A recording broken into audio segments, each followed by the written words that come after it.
Кино эзэн сувгтаан 5 амирал. За, оддын дан цувралынхаа дараагийн ангийг оруулнаа. Энэ анги нь 2002 онд нээлттэй хийсэн Star Wars клонуудын дайралт нэртэй. За, тэрнээс гадна манай хаан өмнөх нөгөө сайхан дуу хоолоогоор одоо явна штэ. Та нар сансан байлгүй. За, тэгээд киноны үйл явдлыг л ойлгож байвал дуу хоолой ер нь цаашаа шүү дээ, тийм ээ.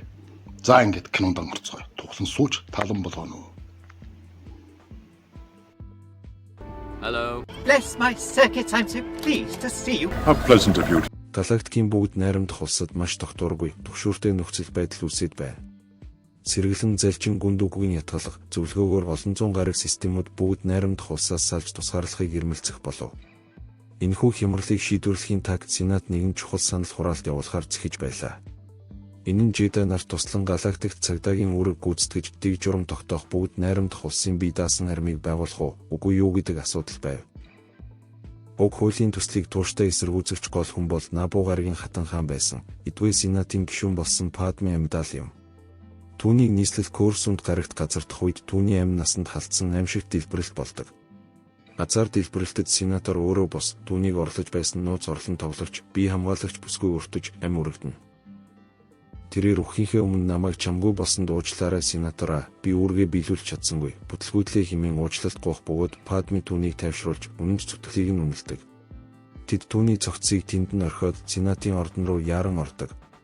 Энэ үед канцлер Палпатин Жедай зөвлөлтөд уулзаж цагдаагийн ажлаа үргэлжлүүл гэж хэлээд хэлэлцээрийг өөрөө зохицуулна гэдгээ мэдэгдэнэ. Гэвч өмнөх үйл явдлуудаас харахад тэдний хэлэлцээ үргэлж бүтлгүүдэж байсан билээ. Сенатор Амидалыг ордонд ирэхэд Жар Жар Бинкс түүнийг ухтан авах бөгөөд тэрээр энэ удаагийн халтлагаас амьд үлдсэндээ бурхан талархаж байгаагаа илэрхийлнэ. Канцлер Палпатин сенаторт Жедай бие хамгаалагч хэрэгтэй гэж үзээд энэ ажилд Мастер Оби-Ван Кенобиг томилох санал гаргадаг. Оби-Ван болон түүний шав Анаkin Skywalker нар сенатортой уулзахаар цахилгаан шатаар өгсөх замд Анаkin маш их сандарч байгаа нь анзаарагдана. Учир нь тэрээр баг байхасаа л Падме тухайгүй дурлаж түүнийг орчлон ертөнцийн хамгийн гайхамшигт амьтан Тэнгэрийн элч хэмээн сэтгэлдээ нандинаж явсан юм. Тэднийг уулзах үед Оби-Ван Анаkiнд Жедай нэгдэлт өгсөн амлалтаа мартаж болохгүйг сануулдаг. Анаkin Падмед хандан чи миний мөрөөдөлд байдаг яг л тэр байдлаараа байна гэж хэлэхэд Падме түүнийг няцааж чи миний хувьд татуун гараг дээр мэддэг байсан тэр л жаахан хүү хിവэрэ байна гэж хэлдэг. Энэ уулзалтын үеэр Анаkin өөрийгөө барьж чадалгүй. Бусдын өмнө багш Оби-Ваныхаа үгийг сүрч түүнийг доромжлох мэт авирлахад Оби-Ван түүнд байрандаа байж хязгаараа мэдхийг хатуу анхааруулна. Яг энэ үед хуйлдагч талын нэгэн нууц залуурчин өөр нэгэн этгээдтэй уулзаж энэ удаад алдаа гаргаж болохгүй хэмээн даалгавар авч халдлага үйлдэх хортон шавжуудыг гардан авдаг. Нөгөө талд Падме өөрийгөө өгөөж болгон ашиглахыг зөвшөөрч унтлахын өрөөндөө ордог. Оби-Ван үүнийг хэтэрхий эрсдэлтэй гэж үзэж байсан ч тэд алуурчныг барихын тулд энэ эрсдлийг хүлээхээс өөр аргагүй болно. Түүнийг ийхүү сэтгэлийн шаналлаа автаж Падмиг бодож байх хооронд алуурчны илгээс нь дрод робот өрөөний цонхоор хорт шавжуудыг суллаж сенаторын амь насанд аюул занал хийлнэ. Тэр шөнө Анаkin татуун гарагт үлдсэн ээжийнхээ тухай хар дурсамжтай аимшигт зүүдлэн шаналж байв. Тэрээр багада ээждээ би заавал эргэж ирээд чамайг чөлөөлнө гэж амласан ч өдийг хүртэл юу ч хийж чадаагүйдээ өөрийгөө буруутгадаг. Тэр даруй Жедай нар өрөөнд нэвтэрч хорт шавжуудыг устгах бөгөөд зүхтах гэж байсан дрод роботоос Оби-Ван цонхоор үсрэн зуурч агаарт хөөрнө. Алуурчин Оби-Ван руу буудаж түүнийг унахыг оролдох үед Анаkin урсгал дундаас нэгэн хурдаагуурт хөлгийг хулгайлан багшигаа аварч тэд алуурчныг Корсунд гарагийн шөнийн тэнгэрт ширүүн хөөдөг. Хөөцөлдөөний явцад тэд цахилгаан цохиулж хөлгөө алдах шахдаг бөгөөд Анаkin эрсдэлтэй алхамхийн хөлгөөсөө үсэрч алуурчны машиныг гэрлийн ил дээрээ огтлохыг оролдоно. Тэрээр машины буруу талыг хатгасан ч энэ нь алуурчны хөлгийг осолдуулахад хангалттай байв. Алуурчин нэгэн намхан савлгаатай бар руу нуугдахаар ордог. Тэрээр өөрийн дүрээ хувиргах чадвартай боловч Жедай нараас нуугдаж амжилтгүй баригддаг. Оби-Ван түүнээс хэн захиалга өгснийг асууж, үннийг олж мэдхийг хичээх боловч алуурчин бүсгүй хэргийн эзнийг хэлж амжихаасаа өмнө алсын зайнаас нууц суманд бүртэж амиа алдна. Хуйлдаан сенаторт маш ойрхон байсаар байлаа. Жедай зөвлөл Падмигийн аюулгүй байдлыг хангахын тулд түүнийг өөрийнх нь төрлөх Набу гараг руу нууцаар явуулахаар шийдэж хамгаалагчаар нь Анаkiнийг томилдог. Түнчлэн Анаkiнийг явахаас өмнө канцлер Палпатинтай уулзуулдаг бөгөөд тэд олон жилийн турш дотны найзууд байсныг бид мэдэж авна. Падме явахаасаа өмнө Сенат дахь өөрийн төлөөлөгчөөр Жар Жар Бинксийг томилж үлдээдэг. Тэднийг нийслэлээс гарч явсныг хүмүүст мэдэгдэхгүй тулд Падме эртний май загварын толгойн гоёл өмсөж, Анаkin хуучин пончо нөмрөг жирийн нэгэн аялагч хосын дүрээр нууц нэрээр одно. Тэднийг холдон явхад хамтран зүтгэгчд нь Анаkin-ыг сэтгэл хөдлөлөөсөө болж ямар нэгэн тэнэг алхам хийх вэ гэж сэтгэл зовж үлд. Энэ хооронд Obi-Wan халтлагад ашигласан нууц зэвсгийн гарал үүслийг тогтоохоор тавиад оны үеийн уур амьсгалтай нэгэн зуушны газарт очдог. Тэнтхийн тогооч бол зэвсгийн нарийн мэргэжилтэн бөгөөд уг зэвсгийг Камин шарлуунгийн илт болох мөн Камин хэмээх аслагдсан гаргаас гаралтай хэлж өгнө. Obi-Wan Jedi архиваас уг гаргийг хайсан боловч хэн нэгэн архивын санах ойноос Камин гаргийн мэдээллийг бүрмсэн устгасан байлаа. Ингээд тэрээр Мастер Yoda дээр очиход Yoda хэсэг жаалхуудад гэрлийн элтний хичээл зааж байв.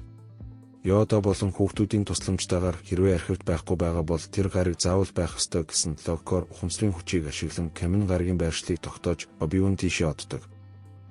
Падме болон Анаkin нар Набу гарагт ирэх бөгөөд тэнд худалдааны холбоо асуудал үүсгэсээр байгааг олж мэднэ. Энэ үед Obi-Wan Камин гарагт газардаж тус гарагийн ерөнхий сайдтай уулздаг. Яг энэ үед Набу гараг дээр байдал улам хачин, романтик болж эхэлнэ. Анаkin Падмед сэтгнэж түүнийг эвгүй байдалд оруулах бөгөөд Падме маш их арсил гаргасан хувцас өмсөж тэд үдшээр галын дэргэд суух үед тэдний дундах харилцаа улам гүнзгийрч Jedi нарын хувьд хориотой сэтгэл хөдлөлийн ангал руу унаж эхэлдэг байлаа. Гайхалтай нь ерөнхий сайд тэднийг Jedi Master Sifo-Dyas-ийн захиалгаар бүгд найрамдах улсад зориулсан клонуудын асар том армийг бэлтгэж байгаагаа танилцуулна. Obi-Wan энэ нууц армийн тухай юу ч мэдэхгүй байсан ч гайхширлаа нуун цааш шалгахаар шийднэ. Тэрээр клонуудын их загвар болсон Jango Fett хэмээх хөлсний анчны орон сууцанд очиж түүнээс сенаторыг алахыг завдсан хэрэгт холбоотой эсхийг нь шууд байцаадаг. Анаkin өөрийн сэтгэл зүрхээ бүрэн зориулж түүний төлөө юу ч хийхэд бэлэн байгаагаа илэрхийлнэ. Гэвч Падме өөрийн байр суурь хариуцлагыг ухамсарлан тэд хамтдаа байх боломжгүй гэдгийг дахин сануулах боловч тэд бие биедээ тэмүүлэх сэтгэлээ барьж чадалгүй үнсэлцдэг. Тэр даруй Анаkin Jedi нарын хатуудыг журмыг санаж хэрвээ Мастер Obi-Wan үүнийг мэдвэл маш их уурлах болно гэдгийг урсгал дундаа дурддаг. Энэ хооронд Камин гараг дээр Obi-Wan мөрдлөгөө дуусгаад явхаар зэхэж байв. Мастер Yoda болон Mace Windu нар түүн рүү холбогдож хөлсний анчин Jango Fett-ийг байцаахаар Jedi зөвлөлт авчрахыг тушаана. Obi-Wan түүнийг хүү Boba Fett-ийнхээ хамт хөлөгтөө суугаад зүхтах гэж байхад нь амжиж зогсоохыг оролддог. Тэднийг дунд ширүүн тулаан өрнөж Jango Fett түүнээс мултран сансрын удам руу хөөрөх боловч Obi-Wan амжиж тэдний хөлөг дээр байршил тогтоогч мөрдөгч төхөөрөмж суйрлуулж амжсан байлаа. Obi-Wan тэднийг мөрдөн астероидын буюу сансрын чулуулаг бүс рүү хөөн орно. Jango Fett түүнийг замаасаа зайлуулахын тулд асар их хөнөөлт хүчтэй дууд бөмбөгнүүдийг харуулж буужингаар довтолдог. Obi-Wan өөрийн хөлгийн туслах робот болохаар дөрвийн тусламжтайгаар хөлгийнхөө хог хаядлыг зориудын дэлбэрэлт мэд хаяж өөрийгөө өгсөн мэтээр жүжиглэн тэднийг хуурна. Үүнд нь итгэсэн Jango Fett цааш нисэх бөгөөд Obi-Wan түүнийг даган нууцлаг Geonosis гараг дээр ирдэг. Яг энэ үед Naboo гарагт Anakin хар дарж зүүдэлсээр байв. Тэрээр зүүдэндээ ээжигээ маш их зовж шаналж байгааг харсан бөгөөд би яагаад үргэлж энэ зүүдийг зүүдлээд байна вэ? Би ээжигээ аврах хэрэгтэй хэмээн Падмед хэлээд түүнийг хамгаалах үүргээ умартан төрлөх татуун гараг руу явахаар шийднэ. Тэд хамтдаа татуун гарагт ирж Anakin ээжийнхээ хуучин гэрээр очисон боловч түүнийг Alert Mos эслэгийн нэгэн залууд худалдсан болох болж мэднэ. Тэрхүү газарт очиход тэднийг Anakin-ы багада бүтээсэн C3PO робот ухтан авч шинэ гэр бүлийнхэнтэй танилцуулдаг. Харамсалтай нь сарын өмнө түүний ээж Shmi Skywalker-ыг цөлийн зэрлэг тусган дээрэмчид барьцаалаад авч утсан байлаа. Anakin сэтгэл нь маш их түгшин ээжигээ хайхаар цөлийг зорино. Энэ хооронд Geonosis гараг дээр нууцаар нэвтэрсэн Obi-Wan нэгэн агууд орж тэнд бүгд найрамдах улсын эсрэг асар том дроод роботуудын армийг нууцаар үйлдвэрлэж байгааг олж харна. Мөн тэрээр Гүндүүк болон салан тусгаарлагчдын холбооны удирдагчид уулзаж сенаторын амнасанд халтсан ажиллагааныхаа талаар болон цаашдын төлөвлөгөөгөө ярилцаж байхыг нууцаар таньдан сонсдог. Цөлдөх дээрэмчдийн хооронд олсон Anakin зүн совингоо даган ээжийнхээ байгаа майханд нэвтрэн ордог. Түүний ээж хүнд тамлалтыг даалгүй хүүгийнхээ гар дээр эцсийн амьсгалаа хураана.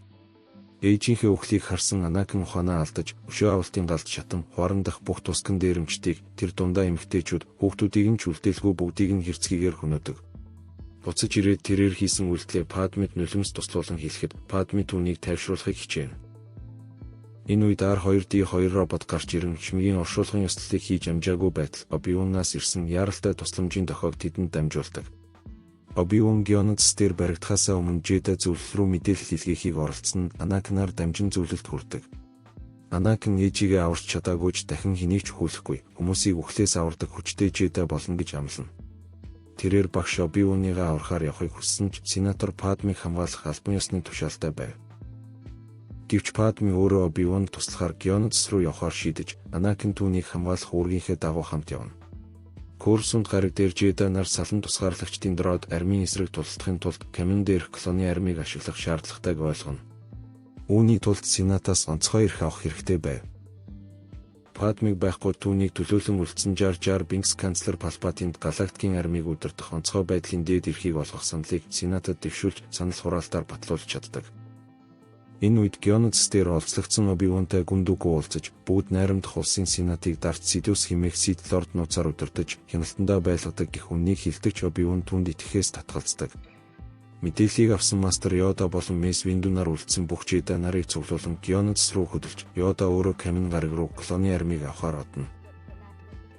Анаkin Падми 2 Геонадс гарагийн роботын үйлдвэрт нэвтэрсэн ч үйлдвэрийн ханандах шавж хэлбэрт харийнхны довтлогоонд өртөж, үйлдвэрийн машин механизмын дунд хэд хэдэн удаа үхлийн аюулаас арай хийм мултарна.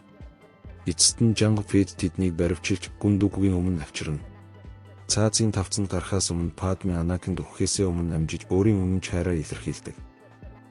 Тэднийг шууд буудан хороохын оронд Геонадсын асар том колизей цэнгэлдэх хүрээлэнд олон нийтийн өмнө 3 аймшигт мангасын өвөш болгон цаазаар авахар гинжлэн. Тулааны үеэр Падми чадварлаг хөдөлж гинжнээсээ мултран дулуурын орой дээр гарч мангасуудын довтлогоог хааж чаддаг. Анаkin болон Оби-Ван нарч мангасуудыг номхотгож өөрсдийгөө хамгаална. Гүндүүкүү тэднийг устгахын тулд устгагч дроодуудыг суллах үед Мэс Виндүгээр удирдуулсан Жедай нарын арим цэнгэлдэх хүрээлэнд гинт гарч ирэн тулаанд ордог. Ширүүн тулааны явцад Мэс Виндүү хөлсний анчин Jango Fett-ийг дуйлд дуудаж, түүний толгойг тастан устгана. Гэвч салан тусгаарлагчид асар олон тооны дроод армийг нэмэлтээр илгээснээр Жедай нар бүслэгдэж, араасаа ам үрэгдэж эхэлнэ. Гүндүүкүү үлдсэн 100 Жедай нарыг бууж өгөхийг шаардаж, устгах тушаал өгөх агшинд Мастер Йода Камин гарагаас авчирсан клонуудын асар том армидагаа сансрын хөлгүүдээр буун ирж тэднийг авардаг. Ийхүү клонууд болон дроодуудын хооронд галактикийн хувь заяаг шийдэх анхны том дайн дэгдэнэ. Энэхүү үмэн самуунаар Гүндүүкүү өөрийн нууц супер зэвсгийн буюу үхлийн одны анхны хувилбарын төлөвлөгөөг аваад нууц агуй руу зүгтхийг оролдоно. Тулааны талбарт Боба Фетт аавынхаа өгсөн цогцсон дээр ганцаар хоцордог. Оби-Ван, Анаkin 2 Гүндүүкүүгийн араас мөрдөн хөөх бөгөөд тэдний хөлгөөс Падми 9 толгод руу унаж хоцорно. Анаkin Падмиг аврахаар буцахыг хүссэн ч Оби-Ван түүнд хэрэг дүүкүү зогсоовол дайн зогсож, сая хүний ам аврагдах болно. Жедай хүний үргээ ухамсарлах хэмээн шаардсанаар тэд дүүкүүгийн нууц агууд ирж тултана. Анаkin уур хилэндээ хөтлөгдөн дүүкүү рүү ганцаараа дайрсан ч Сидийн цахилгаанд цохиулан ундаг. Оби-Ван Гүндүүктэй ганцаар гэрлийн ил дээр тултаж, хүнд шархтан унах үед Анаkin амжиж босон багшаагаа үхлээс аварна. Тэд дүүкүүгийн эсрэг хүч хавсран тулалдсан ч Гүндүүкүү өөрийн Сидийн өндөр ур чадвараар Анакины баруун гарыг тастан хаяж тэднийг ялна. Яг энэ нэгцэгтэй мөчид Мастер Йода агууд орж ирнэ. Гүндүүкүү өөрийн хуучин багш Йодатай хүчний тулаан хийж, бие рүүгээ чулуу хог хаягдал шидэлцсэн ч хин хинэн дийлсгүй. Эцэст нь гэрлийн ил дээр тултаж эхэлнэ. Йодагийн давмгайлалт ор дүүкүү болон шахагдаж, ялагдхаа мэдрэмгцээ хүчийг ашиглан шархацсан Оби-Ван болон Анаkin нарын дээрээс асар том багныг унагадаг. Йода шав нараа аврахын тагт тулаанаа зогсоож, багныг хүчний тулаанаар тогтоон барих хооронд Гүндүүкүү өөрийн хөлөгт сууж, Курсунд гараг руу зүгтэж амжина. Курсундэд ирээд дүүкүү өөрийн даалт Мастер Дарт Сидиустай уулзаж, бүх зүйл төлөвлөгөөний дагуу явж байна. Мастер, клонуудын дайн эхэллээ хэмээн мэдэгдэнэ. Жедай зөвлөлийн удирдагчид болох Мэс Винду, Йода, Оби-Ван нар клонуудын армийн тусламжтайгаар амьд үлдсэн ч галактикт инх тайвныг тогтоож чадаагүй. Харин ч Сидийн занганд орж, галактикийг хамарсан аимшигт дайныг эхлүүлчихсэн гэдгээ хожуу ухаарна. Киноны төгсгөлд Наабу гарагийн үзэгсэлэнт нуурын эрэг дээр Жедай нарын хууль дүрмийг зөрчим Анаkin механик гартай болсон ба Падме нар нууцаар хурмаа хийж гэрэлдэг. Энэхүү нууц хурмын цорын ганц гэрчин тэдний үнэнч роботууд болох R2, D2 болон C3, P-Owner байлаа. Клонуудын дайралт хэмээх энэхүү бүжиг нь хэн нь жинхэнэ дайсан, хэн нь аврагч болохыг ялгахад бэрх галактикийн хамгийн харанхуй үеийн эхлэлийг тавьснаар өндөрлөдөг юм. За ингээд 2 дугаар анги төгсөж байна. Уулмал сонирхолтой болж байна шүү. Удахгүй 3 дугаар анги орох болно. Үлээгээд байж байгаарай. 1-р анги үзчихэд 2-р анги үзээрэй манайхаа.